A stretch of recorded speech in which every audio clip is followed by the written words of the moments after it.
noon ko pa yan sinasabi na everybody's guilty here, yung lalo na yung members ng Bicameral Conference Committee. Pareho, both House and Senate, lalo na yung mga pumirma, yung head ng House, head ng Senate, lalo na yung head ng Appropriations at saka yung mga senior vice chairman. So dapat mananagot sila. So I need not mention names kung if they think they are innocent as they claim to be, harapin nila yung investigasyon. Wag naman magtatago. So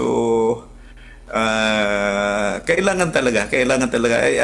For me, unfair na yung Senado lang ang pinapangalanan, tapos pagdating naman dito sa counterpart, wala, hindi pinapangalanan. Dapat pangalanan na yan lahat kasi pumirma silang lahat Ano po ba yung major, sir, na inyo pong question kaugnay po sa additional releases ng DBM to DPWH mula po sa unprogrammed funds?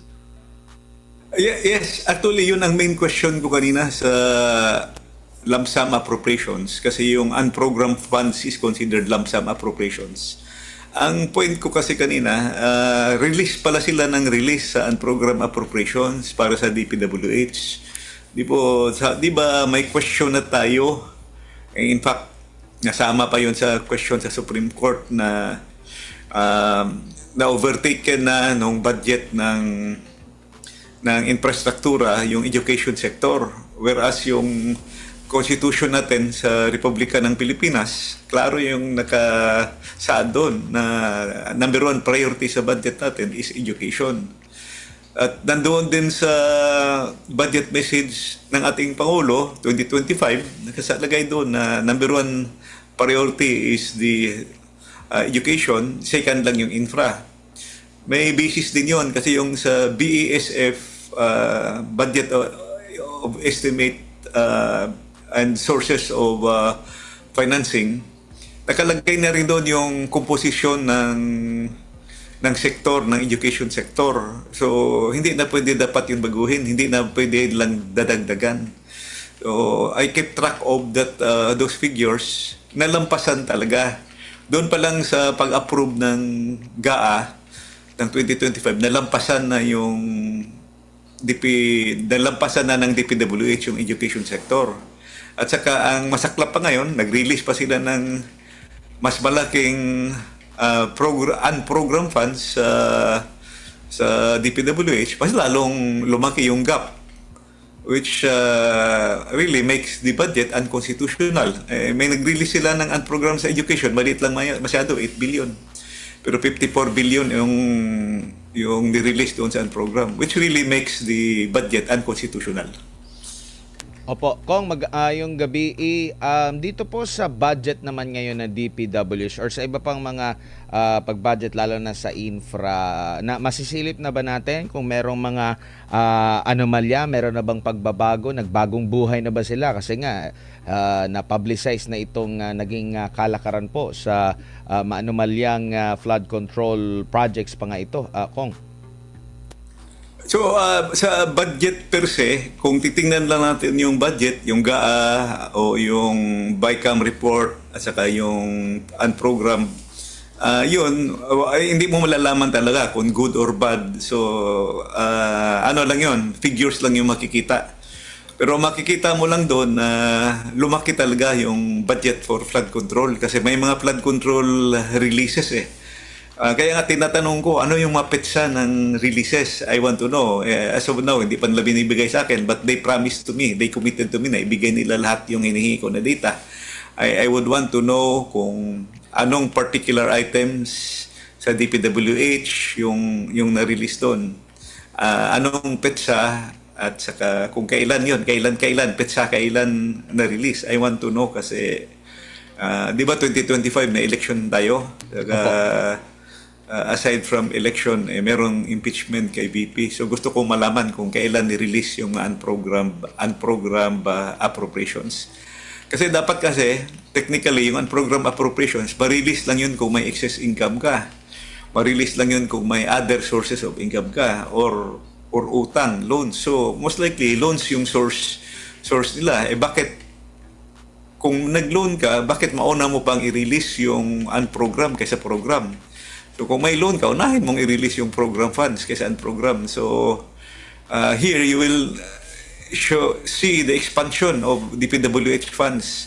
Hindi lang doon sa program fund na saga, nag-expand pa siya pagdating sa unprogram. Yun ang question ko. With that additional funds, mas lumaki na ngayon yung budget. Nalampasan na talaga yung budget for education sector. Opo, doon po sa na-question nyo rin, kasi yung mga key projects ng kasalukuyang administrasyon or yung mga foreign funded na mga proyekto na hindi nalalaanan ng pondo na counterpart, kamusta na po ito for 2026 naman po? Tuloy pa rin po ba na wala tayong counterpart? Yun talaga dumaan sa masusing pag-aaral kumpara dito sa mga in-insert lang na mga proyekto sa flood control po na mas nagiging priority nitong nakalipas na mga pag-budget. Yes, tama yun, Anbar, no? Yung mga foreign assisted projects, dumaan talaga yun sa master planning, dumaan yun sa project feasibility study. Very comprehensive ang feasibility study yun. At saka, hindi lang yung NEDA o DepDev ang infrastructure, ICC, no? Infrastructure Coordinating Committee ang nag-evaluate noon. Ini-evaluate pa yan ng foreign creditors.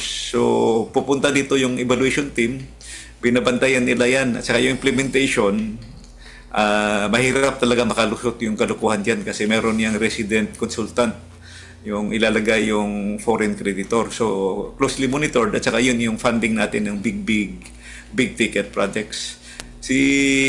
Bago nating chairperson ngayon, si Congresswoman Swansing, committed na wala, under her watch, babantayan daw talaga niya na walang mangyayari ulit sa 2026. At saka, idadagdag ko lang, Edmar at saka MJ, this time, ang dami ng mata nakatingin, no? Marami ng mata nagbabantay, hindi lang congressman, hindi lang senador, yung private sector, civil society group, kayo sa media, social media, ang dami nagbabantay na ngayon. So, I think mahihirapan na yung mga palusot ngayong 2026. Opo, especially kung mga proyektong pinag-aralan kong, mukhang bokya na naman tayo sa Mindanao Railway Project. Tama ba, Kong? 2026? Alaus? It seems hindi funded na naman eh. Actually, maraming flagship project yung time ni former President Duterte na hindi na pinatuloy dito sa new administration. Ang problema nga dito sa new administration, wala kang makita masyadong flagship project kasi tinanggal yung budget sa FAPS. Nasa FAPS foreign assisted projects yung mga malalaking budget. So pag tinanggal yung malalaking budget, doon pupunta sa maliliit. Ang term ko nga doon, gichop-chop nila, pati flood control, gichop-chop yung malalaking projects, pumunta sa maliliit. Kaya hindi ka makakita ng mga malalaking projects ngayon. And the cycle goes on, Kong. Kasi alam mo naman, pag hindi natin maaabot yung tinataya o gusto nating i-budget sa 2026, ang kulang nun, mangungutang na naman tayo, Congressman. Actually, right now, lumalaki yung utang natin kasi nandoon sa unprogram yung malaking pondo. Maraming pondo na dilipat nila. Yung dilipat nila sa unprogram tapos pinalitan nila ng kanilang mga pet projects na yun na nga ang daming questionable. Makikita naman sa pag-implement ng budget ngayon, isip nahihirapan ng Executive Department pag-implement yan kasi mangold na nga yung budget. Tapos pagdating mo sa unprogram, palaki ng palaki. Hindi kasama sa projection yung unprogram sa budget deficit kasi not funded pa yun eh. So pag-release ng unprogram, mag-uutang ka, additional utang na naman yun. So makita ngayon ang trend, palaki ng palaki yung utang. That's partly because of the unprogram, ang laki na unprogram funds. Nako, masamang cycle pala ito, Congressman. Akala natin next year na tayo mangungutang para punan yung kulang na pondo for 2026. Pero yung mga budget pala ngayon sa program, inuutang pala, doon pala hinuhugot. Congressman. Yes. So, utang, babayaran din ng utang. Ganun ang nangyari. Plus, yung unprogram pa na uutangin, ang laki. Hindi ko lang nadala yung aking figures, no? But palaki ng palaki yung utang. Kailan ito hihinto? Kailan ito matatapos? Actually, kung wala lang yung questionable projects na na-insert, kung ang sinusunod lang natin yung Philippine Development Plan, kasi na yung budget natin. Ako, Congressman. Marami silang pinapasok na budget, tapos yung mga kalaban sa politika, tinatanggalan talaga nila ng budget. That happened in the past. So sana hindi na mangyari ngayon sa susunod na budget. Mangganda siguro kung pag-usapan natin yung anggulo ng utang detailed by detail sa susunod natin na panayam para ma-explain natin sa mga kababayan na yung mga unprogrammed appropriations na nire-release na hindi dapat sana nire-release kasi nga ito'y magmumula sa mga surplus, sa mga pondo o sa mga pag-uutang ng pamahalaan. New sources of funds. New sources of funds. Napupunta doon sa mga proyekto na hindi naman dapat paglagakan. Siguro, Congressman, sa next episode, maganda, sir, na yan yung ating, para maintindihan ng taong bayad kung saan napupunta yung buwis. Sir, down to my last questions. Sa politika po, nababanggit na ngayon ang pangalang Martin Romualdez at Zaldico sa Senado. At meron pong security aide, si Congressman Ko, former congressman, resigned congressman, na nagsalita po doon sa mataas na kapulungan ng Kongreso. Sinabi rin po ni Congressman Pido Garbin na sakripisyo, more of a sacrifice ang ginawa ni former Congressman Ko upon his resignation. Ano sa inyo, sir, bilang an incumbent member of the 20th Congress, itong pagkakabanggit ngayon ng pangalang Zaldico at Martin Romualdez sa flood control anomaly na sinasabing itong dalawa ay paiimbestigahan ng DOJ o di kaya ng ICI? Actually, MJ, noon ko pa yan sinasabi na everybody's guilty here, yung lalo na yung members ng Bicameral Conference Committee. Pareho, both House and Senate, lalo na yung mga pumirma, yung head ng House, head ng Senate, lalo na yung head ng Appropriations at saka yung mga senior vice chairman. So, dapat mananagot sila. So, I need not mention names kung if they think they are innocent as they claim to be, harapin nila yung investigasyon. Wag naman magtatago. So, kailangan talaga. For me, unfair na yung Senado lang ang pinapangalanan. Tapos pagdating naman dito sa counterpart, wala, hindi pinapangalanan. Dapat pangalanan na yan lahat kasi pumirma silang lahat .